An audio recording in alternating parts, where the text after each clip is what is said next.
But you know how like when you feel a little bloated, it might be a little TMI, but when you feel bloated or you feel as though you can't release yourself properly in the bathroom, people usually go ahead and take a laxative to better, you know, release themselves, and after you feel amazing.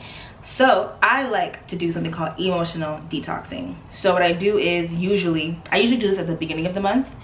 And when I detox, not just emotionally. I detox my body, I work out, I make sure I drink, you know, teas, I do all the 9. I eat really good, really healthy, so that just overall I feel good. And I like to do this at the beginning of every month to set the vibe for each month, because honestly it helps mentally. I would not be the person that I am today if I did not practice self-work or self-care every single month.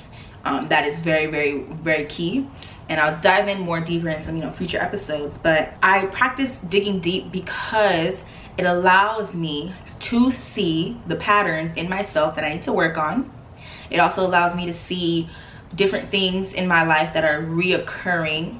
It allows me to be honest with myself. It allows me to be open. It also prepares me mentally when I do go into my therapy sessions with my therapist. And I'm, you know, also self-aware, self-conscious of everything that I do, so that I can make better efforts in the day to be a better person, be a better human, and work towards. Overall, the end goal is just peace.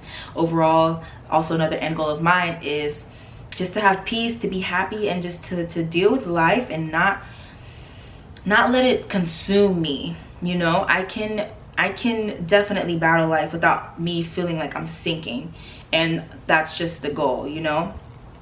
And this is good to do. This is a really good thing to do because I do feel emotionally light after. If I'm being honest, I am not like the best person who deals with emotions. Even though I'm a Cancer, and I actually I don't know. Because now that I get older, that's another talk for another day, but now that I get older and I'm really looking into those sign things, I wasn't really a big like zodiac person, but as I look into my sign out of curiosity, I'm just like, I guess I'm like my sign in the way that I'm very in tune with my emotions, if that makes sense. Do I express them well? No, but I do know how things make me feel, why it made me feel this way, and who made me feel this way. I definitely am in tune with that, and I do act upon my emotions, not meaning that it is in a reckless way, but I definitely take into account how I feel about a certain decision, how I feel about certain things in my life, because essentially I do not want to be doing something if I do not feel like doing it. I refuse. That is one thing that anyone can actually tell you. They're like, yeah, no, Kayla does not play that. She's not going to be in anything that she feels as though she has no business being in. It's really important to me that I feel very comfortable in everything that I do, because at the end of the day, guys, who's going to be dealing with it? It's you. Yes, so basically, like I said, I'm not good at expressing my emotions. Growing up, I wasn't really the kind of person who dealt with them either. I would run away from situations, very much a runner. But I don't know, because I'm a fight runner, if that makes sense. So I'll run away from the situation, but what's causing me to run away from the situation? Because I done involved myself in everything. I done picked up classes to take more classes. I done picked up more shifts at work. I entered in a sport, several sports of that matter. In high school, I very much was involved, and for other people on the outside, it was just like, yo, like she's really doing too much. But little did they know, I was running away from my issues in my brain or in my mind, because it was just too much. I was like, yeah, no, I need to fight. And I was very much my most depressive or most depressed times in my life. I was the most successful. I was the most on my ish. Like I was that chick in high school, doing everything, hands in everything. They called me teacher pleaser, teacher butt kisser, or whatever you want to call it. But whatever it took for me mentally to be at peace. And I wasn't really at peace because the minute I came home, I had to face those demons. And quite honestly, or quite frankly, to be quite frank, I said to be quite frank, you have to face something in order for it to go away. Every time you run away from something, it literally picks up. It picks up. It picks up. It picks up. It picks up growth. It picks up strength, and it just chasing you. And at some point, you have to be like, listen, anxiety, I'm facing you front, you know, I'm facing you face to face. And it takes for you to be self-conscious and honest with yourself, to realize, look, you're not a great person that deals, or you're not a good emotional like dealer person, if that makes sense. So you don't know how to deal with your emotions, Kayla. Like, you need to work on that. And it takes honesty, and it took for me to dig deep and be like, why don't you like when people touch your stuff? Probably because it messes with your sense of control. You know, it's just little stuff like that. You have to be honest. And I'm super OCD, super OCD. I probably would have been diagnosed with OCD a long time ago. I've gotten way better because it was super bad, to the point where it caused me emotional distress when people would move stuff and not put it back. And I had routines, and I had certain rituals, not really rituals, but certain ways that I did something in certain orders. And if I didn't do it in that order, I'd be like, messed up my whole world. But definitely have to dig deep and be honest with yourself. The self-work never ends. I want to disclaimer, or not even disclaimer, the truth, real talk. The self-work never ends. You will continuously be on this journey for the rest of your life.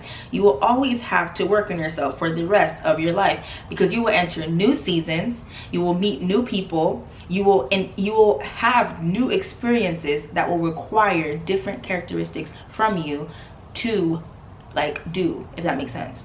It will require different characteristics to fight certain experiences, or fight certain different battles in different seasons of your life. So you will always be working on yourself. The self-work never ends. So I don't know if you guys had like, you know, a false notion, false belief that you're gonna get, you know, the easy stick. Quite frankly, whoever told you that lied, and I really do apologize if they did lie.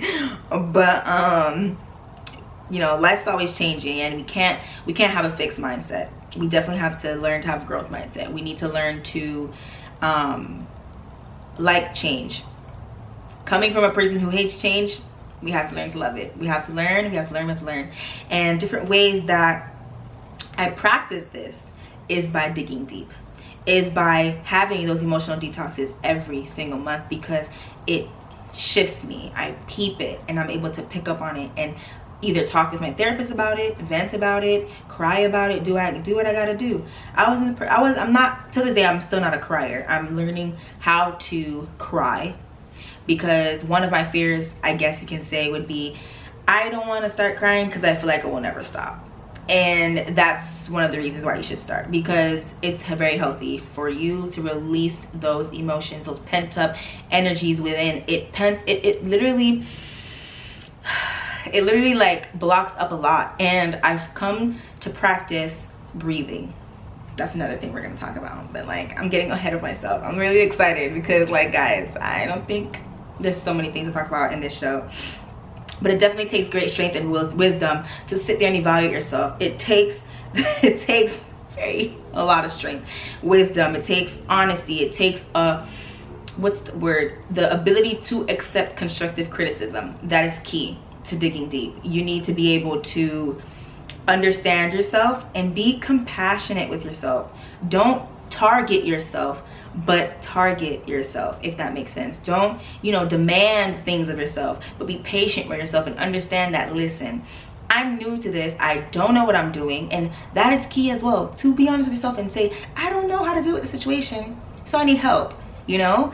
And even if you don't go to someone that need help, research it, find different ways, come up with ways yourself, a healthier way of dealing with something. It is not healthy that I bottle everything up whenever something happens and I don't speak my, you know, opinions. I'm very passive when it comes to these kind of things, but you have to understand, the more passive you are, it just sits under the rug, and at some point the rug's going to have this big heap, and you're going to have to address it because it's so huge. You can't miss it, and sometimes it causes problems, you know. And we just have to come to understand that. Be honest with yourself. And this is literally the thing that I'll always say across every topic. Honesty with yourself, honesty with others. Have people in your corner who are willing to not only just pray for you, but willing to be there for you. Listen, because, you know, listening is an art, and you need someone who's going to be able to listen to you, even if you're in the wrong sometimes. And you need also a friend who's going to be like, listen, you are actually wrong. I listened to you, I heard you, I hear your cry, but I think this is a better way of going about the situation, and so on and so forth. I like to dig deep because it helps me. It really does help me become more self-conscious about my behavior and about certain things that, you know, may not be acceptable by others. And not to say that I'm trying to be accepted by others, but I evaluate myself so that I am not potentially triggering other people, if that makes sense, in their own childhood trauma and stuff like that. As cliche as this sounds, you have to be the change that you want to see in others, be the change that you want to see in your friends, your family, be the change that you want to see in the world. You cannot expect things from people and you're doing not even that. You have to work on yourself. You have to have those same high expectations that you have for others for yourself. That same you know, like, list, have that same list and check it off within yourself and be honest with yourself. I can't stress this enough, man. Like, you really need honesty. And like, I have some questions here that I even put that I like to ask myself. I like to say, well, these are like very you know, like very compassionate questions, but I always ask, like, what is something this month or last month that I did that I could have done better? What are some situations that I could have handled better? Why did I handle it this way? What are some things that got me upset last month? Why did they get me upset? What are some things that triggered me last month? Why did they trigger me? How do I feel right now? What are the feelings that overwhelm me the most? What are some things that has happened recently that has made me feel some type of way? Any kind of way, whether it be sad, mad, angry. And it's very important to advance your vocabulary because you need to know how you are feeling. And different words, you feel different ways, if that makes sense. So you can't say, I'm just sad for everything. No, I'm depressed. I'm mourning. I am saddened. I feel like my soul has no life. I wake up in the morning and I feel as though I will never see the light of day again. You have to be able to describe your feelings in that manner, and you also have to be able to describe not just sad feelings but happy feelings. I feel so joyful to the point where I feel so happy my bones are jumping. I am so happy that I feel enlightened. I'm so happy I feel lifted. I feel high, like, you know, not high off no Zeb or anything like that, but high. Like, I feel so happy. I feel joyful. I feel at peace, you know, just what's the word, just advancing your vernacular, because it's just very important that you know how you feel and are able to describe this. Honestly, I watched this sermon, and TD Jakes was basically, I'll try to see if I can insert it. It was very, very good, the way that he expressed how he was. He was just giving an example of how to express how you feel when you're sad, and I was like, ooh, yes, it's okay to dig deep. It's okay to allow yourself to feel those things, because it is only when you address something is when it will go away. In order for something to leave your life, you need to address its existence in your life. When you dig deep, you release. It's equivalent, like I said earlier, to taking a laxative. As gruesome as that analogy is, that's just the best way that I can describe it, honestly. And like I said in my last video, you'd be surprised the amount of things that we suppress mentally because we choose not to deal with situations. But it is very, very, very important that you come clean to yourself, come clean to your therapist, come clean to your friends about whatever it is. Allow yourself to feel. Grieving is the most important part, the most important step of healing. And that, honestly, I need to make a whole video on that as well. That grieving has nothing to do with just losing a person. It's very much grieving a relationship with a parent, grieving a relationship with yourself, grieving your childhood, grieving the fact that you didn't meet your goals, or, you know, grieving is important. You have to grieve. You have to allow yourself to be, you know, in that gutter a little bit, to feel those emotions. You must support yourself. You must care for yourself. This is why digging deep and just taking a time, 2 weeks at the beginning of the month, to really get to know yourself, to really take time to take care of yourself, is very important, because now you become in tune with yourself. And one goal of mine that I've been saying since the middle of 2020, into 2021, I was like, the one goal that I have is that I become whole. I become whole. I become in tune with myself mentally, my mind, my spirit, and my body. I want everything to be in tune. I want everything to be one. I want to be very, very, very in tune with myself, you know, and I can only do it if I take the time to get to know myself and know and understand why I do things the way that I do, because I am on the track, I guess you can say, of taking like just behavioral analysis things. And one thing that in my class I've learned is that no behavior comes from nothing. There is always a reason for behavior, why someone does something. To us, even if it is called the discriminative stimulus, even if the discriminative stimulus is not detectable, meaning you can't see it physically, doesn't mean that it doesn't exist. And a I can't even say the word. It's so hard because we call it DS. So the DS, right, is very, very the DS is the thing that evokes a certain behavior. For example, a kid doesn't get, he asks his parent to get a candy. The parent says no. The parent was the DS because the parent said no. Evokes crying. So the kid starts crying. Now, we can detect that DS because the mom said no. Now, sometimes we don't know why kids throw tantrums. They may enter a certain place, or they enter in the presence of someone, and they just start busting out crying. We're like, why is this kid crying? Bruh, shut up, be quiet before I give you a reason to cry. Like, you know, black parents say, I'm gonna give you a reason to cry, whatever. But sometimes you don't even know. That person probably did something to the kid, or that person reminded them of someone who did something to them, because there's something called generalization, where even if you look like the person, it will evoke a certain behavior. And it's just crazy. Oh my gosh, like that I can go on about for hours. But it's very important to understand why people do things, why you do things, why the people around you do things. And it's also good to understand what's the word that I want to say, or what's the phrase, or how do I want to phrase it. It's very important to understand and pay attention to your environments when you're most successful, when you're in an environment, or when you're most, like, you know, down, or you're most low in an environment. For example, I know that in my room it is not producing productivity vibes at all.